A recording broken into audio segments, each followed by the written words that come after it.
Metafix is a show that teaches you how to think in the metagame. I am not here to give you the answers, nor am I going to tell you how to win. Metafix teaches you how to play in the metagame and how to react around the metagame and what is in the metagame. If you're looking for the answers, try HC Realms, check the forums, they have all kinds of neat toys and tools and teams being brought up, and check the results of a lot of the ROC tournaments or any Worlds tournaments to see how teams played out and what teams were used for. I'm just here to help you think.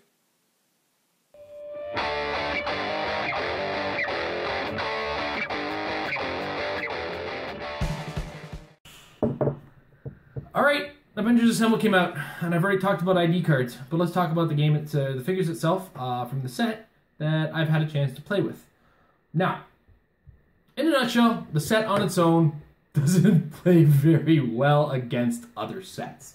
A lot of the teams are mediocre at best if you use it within the set itself, with a few exceptions. The Avengers is really strong, as always, but the Avengers is constantly strong, especially when you start including characters with the Avengers keyword from other sets.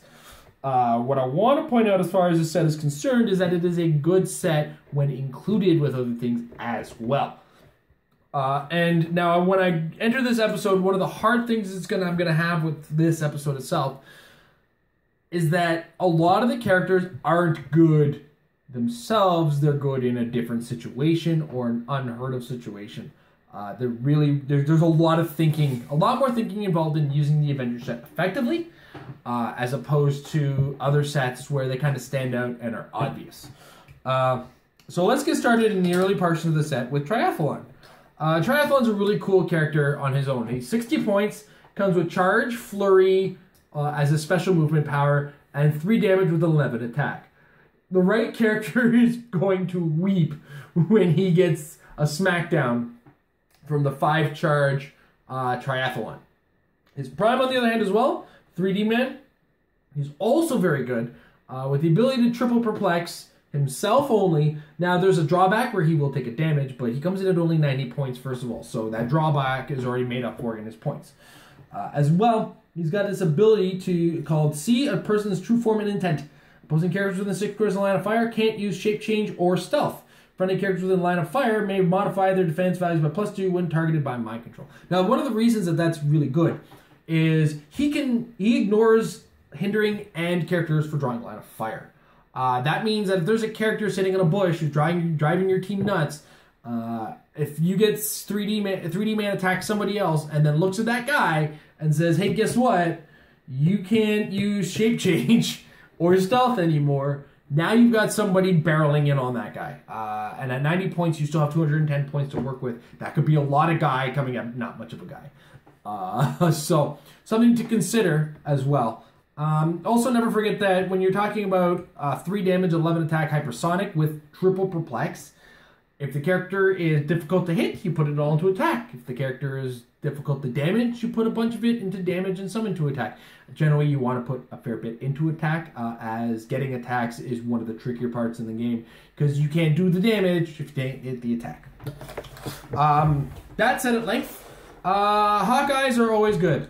This Hawkeye is probably going to see a little bit more play in regards to the ID card. And I'm going to mention this a couple times. Some of the characters, independent of the game, don't stand out as well as other versions of the character or the character themselves, and are better used as ID card draw-ins or other sources of use.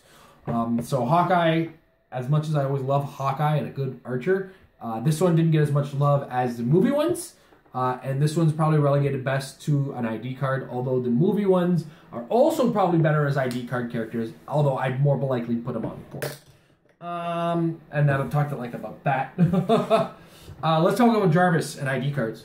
Now, if you watch MetaLab, I've discussed this guy at length. At 40 points, you get 3 ID cards for free, and he counts as 3 characters for bringing in your ID cards. That is absolutely awesome in a nutshell, because that means that as far as I'm concerned, I'm paying 25 points for this character because I'm paying the 15 as part for the ID cards as part of his cost. And then he takes 1 damage at a time and comes with perplex. Now he reduces damage to 1. So at penetrating damage, he's not going to be stopping, unfortunately, guys. But he also adds an indoor terrain, which happens fairly often. He adds when you're indoor that characters that you could or friendly characters ignore hindering for movement and line of fire while indoors. He's sweeping the place up for you. And then he comes in with some late dial enhancement, and he's a soldier and Avenger keyword. Jarvis stands out for me as a good support character because he comes with kit. He comes with kit, and he adds to your kit. Now, unfortunately, he's not going to be very effective with the Avengers Roundtable resource itself, unless I am going to be corrected by the WizKids event system team, and they say that the 3 cards that he brings in can be put on the resource. I doubt it. I wouldn't count on it, and it's wishful thinking at its finest. So he's actually got a bigger place in the meta when you think about the fact that you can still play, like, say, a power plant or another resource with this guy and still get some ID cards on top of that. Again, wishing for that helpful future where power batteries are not my problem anymore. Now, this lady, she's going to be the sleeper this year. People aren't going to see her coming when she does come, and that's going to be Cersei. If you have a resource that you're relying on for increases in stat bonuses, she's going to turn that around on you in a hurry the second you attack her.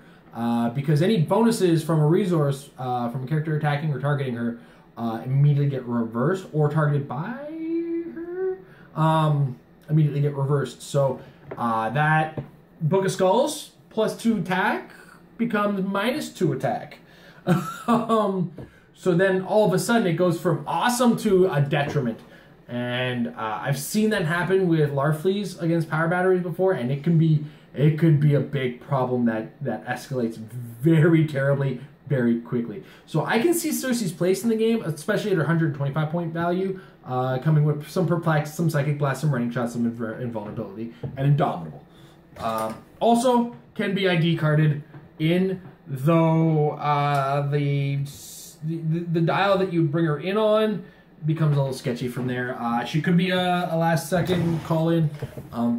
That's what I can say about that. Now, Manifold, though he does have an ID card, is one of those guys that's better on the board. Have this guy carry a bunch of Avengers or Secret Warriors up with him. Give them +1 defense when he does carry them. And that is a bunch. Like, I think he gets to carry up to 3 or something silly like that. Oh, too many ums, Jason. You're going too far. 3 characters. So that can be 3 effective characters out of 58 points removed from 300. Still a lot of room to work with on that. So something to think about when you're building your teams is this could be that guy that brings a team forward, puts you in a position, and protects you when you're exposed in that position. If you missed a step, then you do get a little bit of a bonus to that +1 defense. And then, of course, he comes in with some mid-dial or some second-click prob, mid-dial, secondary, tertiary attacker, and then late-dial prob with TK. He comes with TK as well. He comes with barrier. Ultimately, he's a good defensive, offensive character. He can defend you with his defense bonus and barrier. He can move you, which is awesome, and he can TK you even further, or out of trouble. Falcon stands out as one of those guys that's going to surprise somebody. He's got this ability where he can move as a free action with a 12 movement, but he can't use carry. That seems to be the weakest weakness ever created. Now, one of the other bonuses to that is that he can. It mentions that he can use Close Combat Expert after he does that, but you don't have to. So, imagine, if you will, this situation. My 75-point Falcon is in 12 squares up, and then takes a power action to bring out Triathlon, who charges, let's say, 4 squares forward and flurries in your face. It's a 16-square swing. So, surprise, surprise, double attack from Triathlon out of nowhere. That Triathlon is one of my go-tos as far as the ID card is concerned. Although Ronin does a lot of what he does, Ronin is harder to get out because he's a more expensive character at 109 points. Ronin does also give in the extra option of exploit weakness on a character with similar stats. So, and while Ronin does add an extra little strand of usefulness, it's not necessarily... you pay for that extra flexibility. In the fact that you've got to have a higher point character, 109 or higher, as opposed to 60 or higher. Something to think about in that sense. I got my sleeper agents I'm calling as a super rares du jour. One of which isn't going to last as long. This episode is being filmed in May, and he has until July. And that's a Red Wolf. Red Wolf. Now, because he's animal keyworded, this is an important part. Because he's animal keyworded, he works in conjunction with Alyosha Craven. Alyosha Craven takes a non-free action, moves Red Wolf up, and then Red Wolf charges. Red Wolf flurries. Red Wolf then pulls Lobo off, and then Lobo attacks with Blaze Claws and Fangs. Amber's giving me that face again. Amber's giving me that face like, why wasn't this character out at Nationals? I would have played it. So Red Wolf is going to be is another Alpha Strike potential that's just devastating, to say the least. Also, if you don't want to flurry, he does come with Exploit Weakness. This is the 80-point character, can pop out a Wolf for free action. It comes with a pretty reasonable defense and some improved movement. I believe it's 17 defense with some kind of combat reflexes type thing. Sorry, guys. I should be better researched. I played the set, and then I've been surprised by things, so a lot of things I'm talking about are surprises. He can use combat reflexes and super senses, and if he's in hindering terrain, he can use willpower. Tell me how that's a problem. And then I believe he brings out his wolf. You can give him a power action if the wolf is dead to bring out the wolf again. A little bit more effective than the lion. Overall, at 10 points on top of the line, he's good in himself, even better with Alyosha. So a character to consider while Alyosha's still in the game. Ms. Marvel. This is the character making me want to play Inhumans constantly. She comes in at a bargain at 66 points.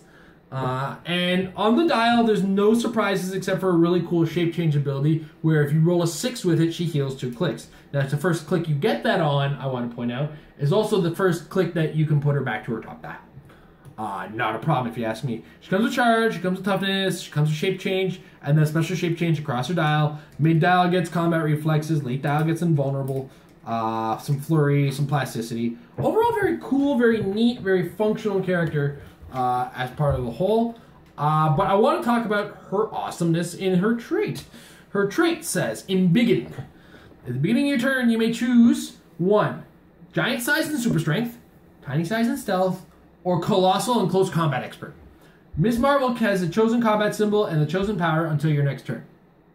Now, all of these power combinations work very well together. Giant and super strength allows her, and we got a whole bunch of tiny characters coming out soon. Giant and super strength allow her to carry, and of course, with charge, do some super strength action, right? I can't argue with that. The tiny and stealth is a good way to get up there, because even if they stealth bust you, now get +1 to your defense, added on top of your already obnoxious shape change. Then we go to the colossal and close combat expert. Well, it's close combat expert. And, of course, Colossal comes with Colossal Stamina.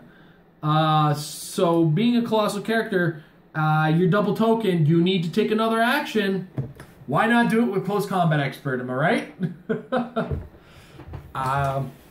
Now, there's a couple situational characters that I want to talk about that I do like, though they'll show up only on select teams in the upcoming meta. One of which is Arcade. Now, there's a couple characters that Arcade can really combo with to get that map that you want and the abilities you need. Because his abilities, when rolling to determine the first player, no player receives a modifier to the roll. When on a map whose name includes Arcade's Arena, at the beginning of the turn, beginning of the game, you can start him on Clix 7, which comes with some really cool powers, which I'll explain shortly. If you do, Arcade has Power Cosmic, ignores Hindering for Line of Fire, and other friendly characters have the Robot keyword for the rest of the game. Very cool set of powers. He's not exceptional. He's 70 points, Minions of Doom. But add on, of course, Power Cosmic if you can pull that off. And there's are ways to pull that off, which we'll discuss in a bit. One of which is he gets 2 special powers. His attack power, Arcade can use Energy Explosion and Precision Strike. If Arcade occupies a player's starting area, he can draw lines of fire and count range for his attack and damage powers from the square of any friendly character.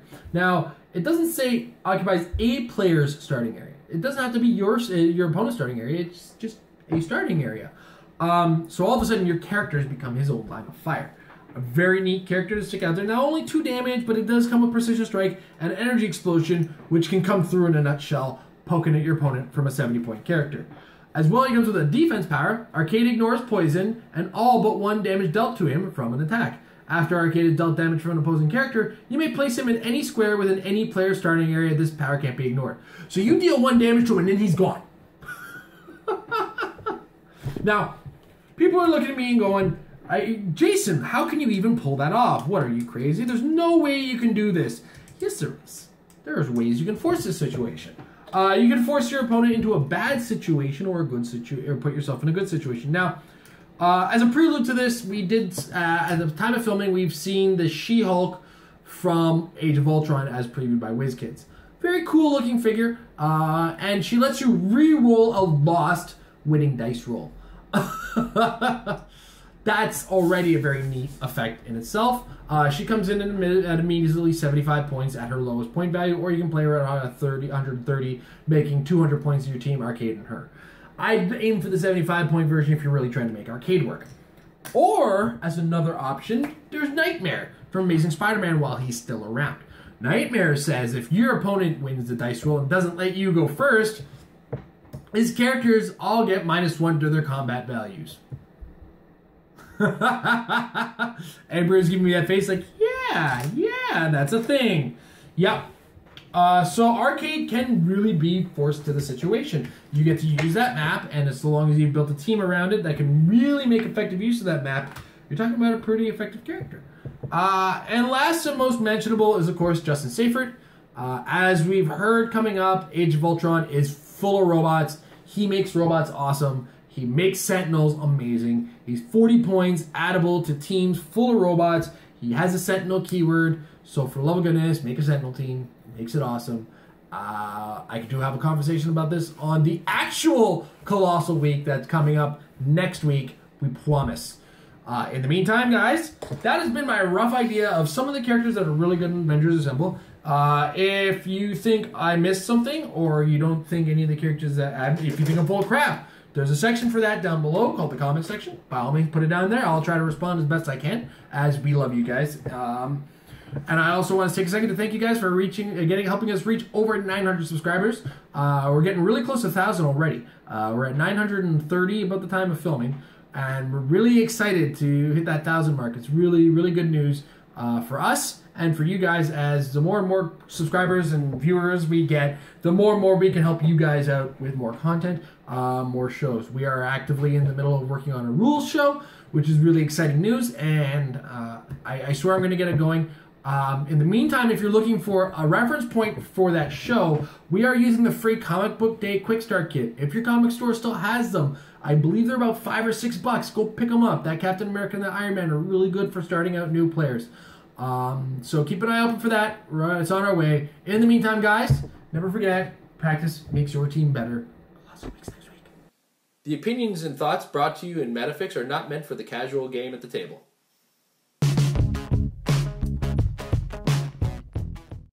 Married with Clix is brought to you by Majestic's Heroclix Sales down Costa Mesa, California. Right now, they're in the middle of storefront change. In the meantime, don't forget to check out their eBay store. If you check the link down below, they always have great Heroclix stuff at fantastic prices, and they'll ship just about anywhere.